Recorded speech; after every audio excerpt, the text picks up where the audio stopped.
नमस्कार। SBT news में आपका स्वागत है। पेश है 25 सितंबर सुबह 6:15 बजे राजस्थान की 15 बड़ी खबरों में। राजस्थान के एसआई भर्ती 2021 मामले में सुप्रीम कोर्ट ने हाई कोर्ट के डिवीजन बेंच के आदेश पर रोक लगाते हुए यथास्थिति के आदेश दिए हैं। डिवीजन बेंच ने ट्रेनी एसआई को ट्रेनिंग की छूट दी थी। वहीं एकल पीठ ने भर्ती रद्द करने के 28 अगस्त के फैसले पर रोक लगा दी थी। अब सुप्रीम कोर्ट ने ट्रेनी एसआई की ट्रेनिंग पर रोक लगाते हुए 28 अगस्त के फैसले पर यथास्थिति के आदेश दिए हैं। साथ ही कोर्ट ने डिवीजन बेंच को अपील 3 माह में तय करने के निर्देश भी दिए हैं। प्रधानमंत्री नरेंद्र मोदी 4 महीने में दूसरी बार राजस्थान आ रहे हैं। वे आज गुरुवार को बांसवाड़ा के नापला में जनसभा को संबोधित करेंगे। वे यहां से राजस्थान में करीब 1,08,468 करोड़ के विकास कार्यों का शिलान्यास और लोकार्पण करेंगे। इनमें 42,000 करोड़ लागत की 2800 मेगावाट की माही बांसवाड़ा परमाणु विद्युत परियोजना का शिलान्यास भी शामिल है। माही डैम के पास यह प्रोजेक्ट परमाणु ऊर्जा मिशन के तहत बनकर तैयार होगा। कार्यक्रम में सीएम भजन लाल शर्मा, प्रदेश के मंत्री, बीजेपी प्रदेश अध्यक्ष मदन राठौड़ सहित अन्य जनप्रतिनिधि शामिल होंगे। कार्यक्रम की तैयारियों का जायजा लेने के लिए बुधवार को सीएम भजन लाल शर्मा नापला पहुंचे। सीएम 4 दिन में दूसरी बार यहां पहुंचे। अजमेर जीआरपी थाना पुलिस ने विभिन्न ट्रेनों के एसी कोच में लैपटॉप चोरी करने वाले 3 आरोपियों को गिरफ्तार किया है। आरोपियों से 6 लैपटॉप बरामद किए गए हैं। तीनों आरोपी अलवर और दौसा के रहने वाले हैं। पैसेंजर के सो जाने के बाद आरोपी चोरी की वारदात को अंजाम देते थे। जीआरपी थाना प्रभारी फूलचंद बालोटिया ने बताया कि ट्रेनों में होने वाली वारदातों को लेकर पुलिस मुख्यालय के निर्देश पर अभियान चलाया गया। अभियान के तहत थाने पर एक टीम गठित कर वारदातों की रोकथाम के निर्देश दिए गए। राजस्थान में लगातार घाटे से जूझ रही राजस्थान रोडवेज को उबारने के लिए मुख्यालय ने नई कवायद शुरू की है। निगम ने परिचालकों पर सख्ती बरतते हुए निर्देश जारी किए हैं कि उन्हें हर 3 माह में 3,000 किलोमीटर चलने के बाद ही वेतन दिया जाएगा। इससे उनकी मनमर्जी पर अंकुश भी लगेगा और परिचालक तय रूट पर अपना सफर पूरा कर सकेंगे। साथ ही यात्रियों पर विश्वास बना रहेगा। रोडवेज के प्रबंध निदेशक ने सभी डिपो प्रबंधकों के साथ डीसी के जरिए आदेश में स्पष्ट कहा है कि परिचालकों का वेतन अब हर माह तय रूट पर चलने पर ही बनाया जाएगा।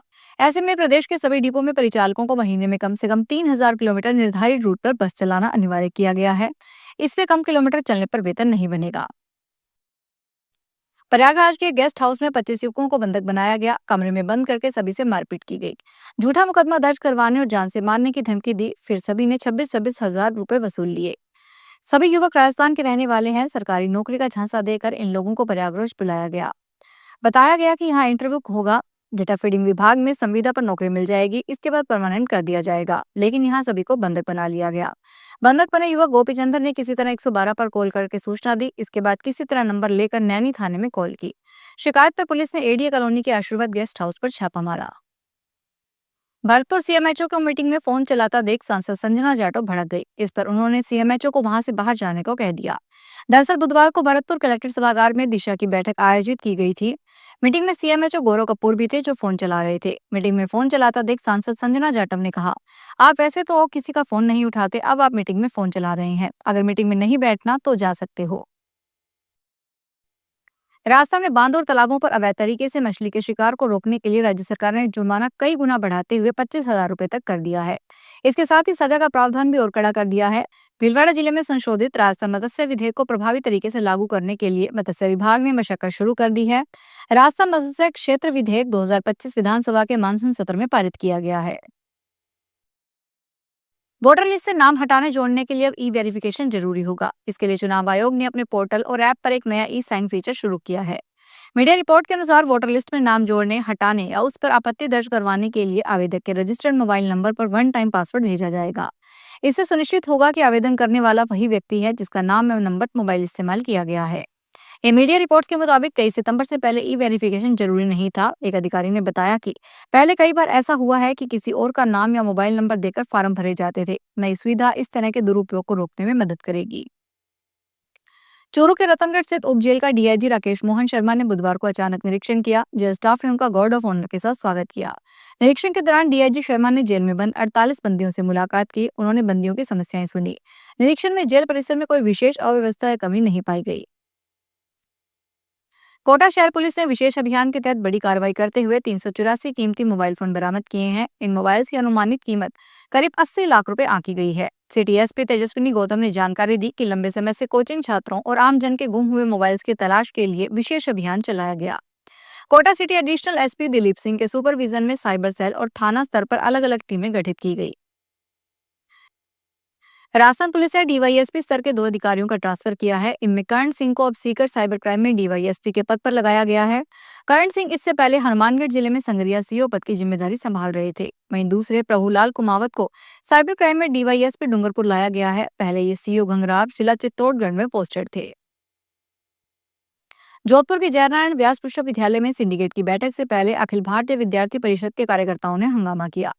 एबीवीपी के कार्यकर्ताओं ने स्टूडेंट्स की कॉपी जांच, डिग्री समय पर नहीं मिलने और स्टूडेंट्स साथ विश्वविद्यालय प्रशासन का रवैया सही रहने को लेकर सवाल उठाए। एबीवीपी के कार्यकर्ताओं के हंगामे के बाद कुलगुरु अजीत कुमार कर्नाटक ने कार्रवाई का आश्वासन दिया तो कार्यकर्ता तुरंत ऑर्डर जारी करने की मांग पर अड़ गए। मेवाड़ के कृष्णधाम श्री सांवलिया जी मंदिर में बुधवार को भंडार की गिनती का तीसरा राउंड पूरा हुआ। इसमें 1,65,70,000 रुपए निकले। इससे पहले 20 सितंबर को जब भंडार खोला गया तब पहले राउंड में 9,70,00,000 रुपए गिने गए थे। दूसरे राउंड में 6,95,50,000 रुपए सामने आए। अब तक तीनों राउंड को मिलाकर कुल 18,31,20,000 रुपए की गिनती हो चुकी है। श्री सांवलिया जी मंदिर में हर महीने अमावस्या से पहले चतुर्दशी के दिन भंडारा खोला जाता है।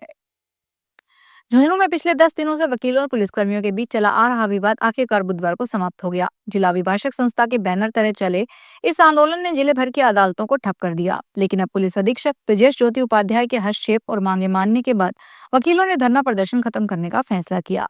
एसपी ने वकीलों को निष्पक्ष जांच का आश्वासन दिया और बगड़ थाने के 6 पुलिसकर्मियों को लाइन हाजिर कर दिया। जालौर सिरोही के सांसद लुम्बाराम चौधरी ने बुधवार को सिरोही नगर परिषद में चल रहे शहरी सेवा शिविर का औचक निरीक्षण किया।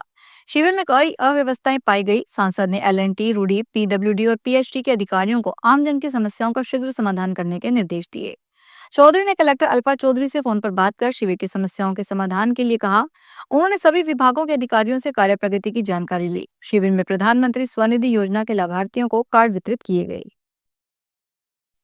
तो ये थी राजस्थान की 15 बड़ी खबरें। अगर आपको हमारा बुलेटिन पसंद आया हो तो वीडियो को लाइक करें, अपने दोस्तों से शेयर करें और चैनल को सब्सक्राइब करना ना भूलें।